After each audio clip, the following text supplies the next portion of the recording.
वज़ीर-ए-आज़म शहबाज शरीफ ने ज़राअत को पाकिस्तान की रीढ़ की हड्डी करार दिया। पाक चीन एग्री इन्वेस्टमेंट कॉन्फ्रेंस से खिताब में उन्होंने पानी के बेहतरीन इस्तेमाल की ज़रूरत पर जोर दिया। उनका कहना था कि साइंसदानों, महक़क़ीन और माहिरीन के ताउन से ज़रई पैदावार में बेहतरी लाई है।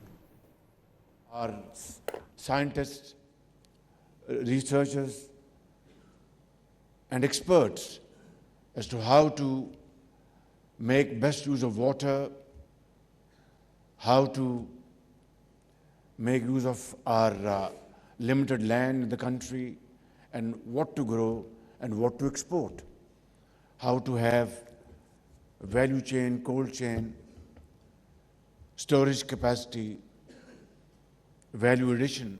वज़ीर-ए-आज़म शहबाज शरीफ ने ज़राअत को पाकिस्तान की रीढ़ की हड्डी करार दिया। पाक चीन एग्री इन्वेस्टमेंट कॉन्फ्रेंस से खिताब में उन्होंने पानी के बेहतरीन इस्तेमाल की ज़रूरत पर जोर दिया। उनका कहना था कि साइंसदानों, महक़क़ीन और माहिरीन के ताउन से ज़रई पैदावार में बेहतरी लाई है।